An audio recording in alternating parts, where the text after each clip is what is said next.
Hello YouTube.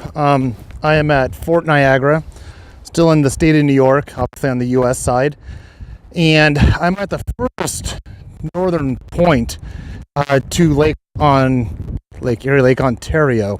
I'm going to be inside in just a little bit, but I'm just going to show you some of the outside stuff. So there you have, looks like there's a lighthouse right behind me there, and then the fort itself is going to be over here, and I'm going to be getting probably 2 or 3 other videos of these areas as I go through. I'll probably have maybe 1 of 3, 1 of 4 different videos as I pause it. And actually, I wasn't able to focus in when I have it in this orientation. No, I won't, because I have it in reverse. When I have the directional camera pointed as if I'm not doing a selfie, I can actually zero in.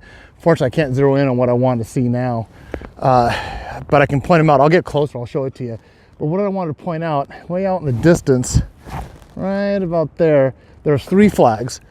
It looks like a solid white flag, actually, but it's a US flag, a British flag, and a French flag. This fort played major roles in 3 battles, or 3 wars.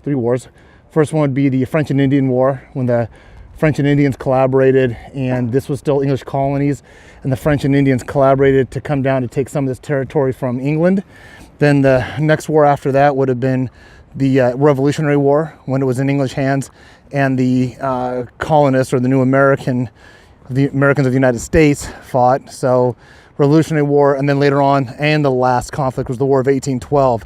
So it changed hands quite a few times through the years, and actually through different wars.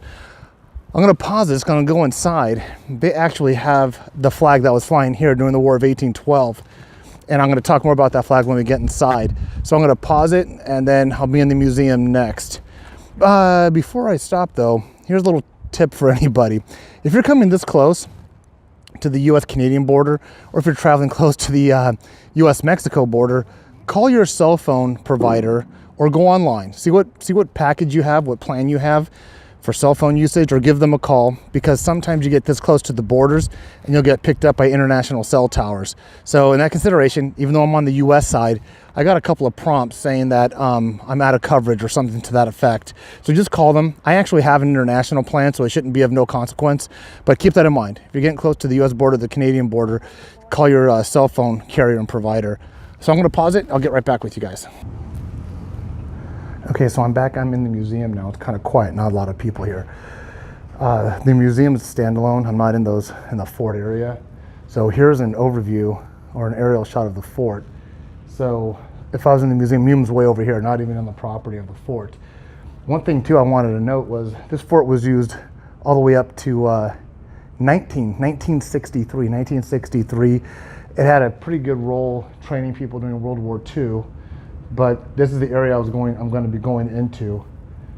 And I think orientation-wise, I think this is the water. I think orientation-wise, I'd be standing over here. So the importance of this place is almost inconceivable. It is the key to the whole continent. Arthur Young, 1759. The town outside this area is called Youngstown. So here are some lieutenant dress uniform, 4th Regiment Rifleman, French, World War I uniform there. I'm the only one in here. I'm the only one in this museum. So here you got another World War I standard U.S. Army uniform.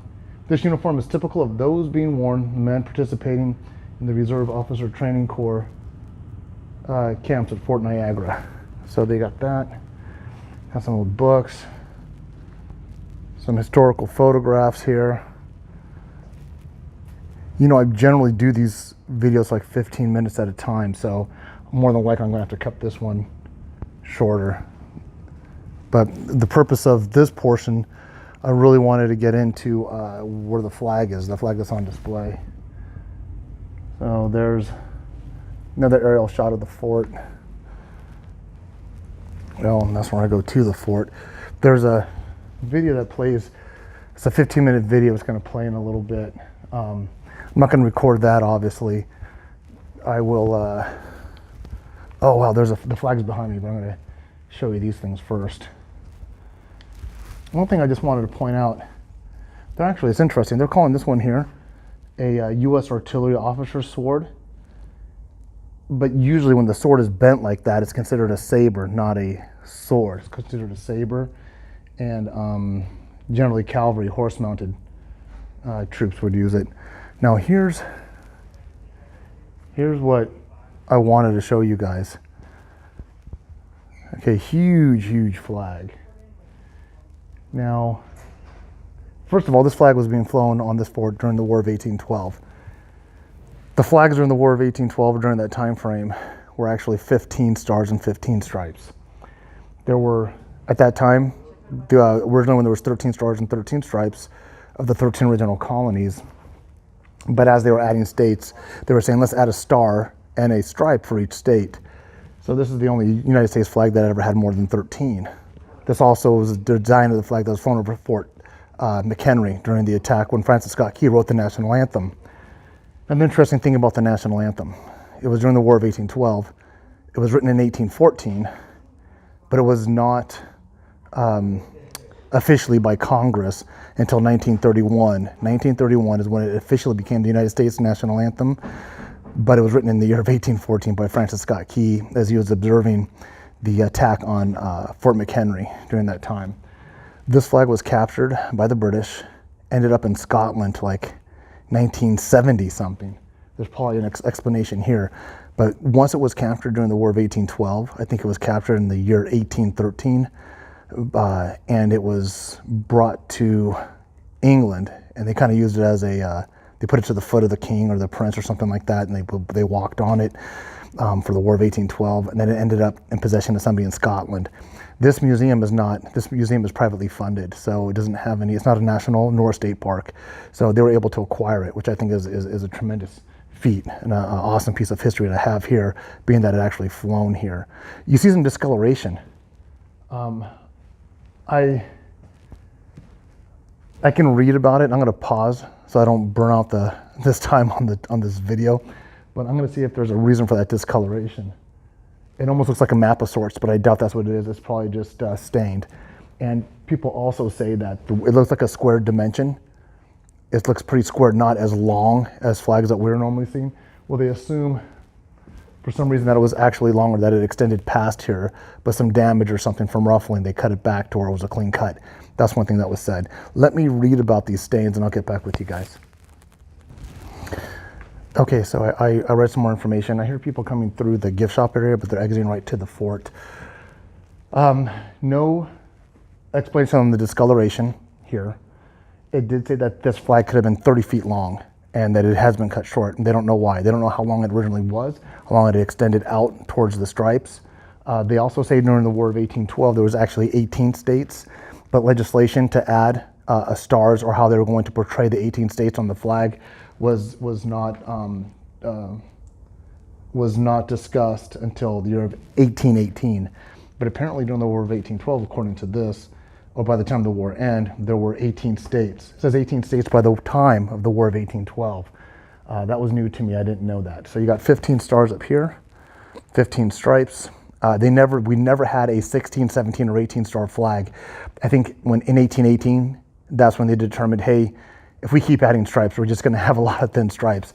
So they reverted back probably in 1818 to go back to 13 stripes, signifying the 13 original states, 13 colonies, and then add a star. So today's flag is a 13 stripes, 50 star flag. And I'm going to come back and get some still photos of that. And behind me, there's some display cases of period rifles that they were using. I think they're mostly flintlock rifles. So I'm going to come over here.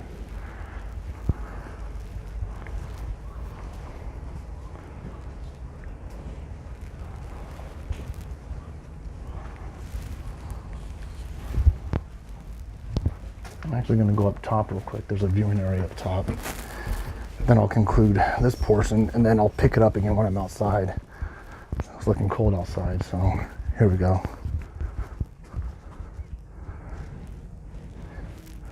So that's a good view of the flag in its entirety. All right, there's some more people coming to the museum, so I don't want to be disruptive towards them. I can probably show you what it looks like outside. Lake Ontario in the background. But I'm going to shut it off for here, get this one off on YouTube, and then the next time I pick up, I'll be in the fort itself.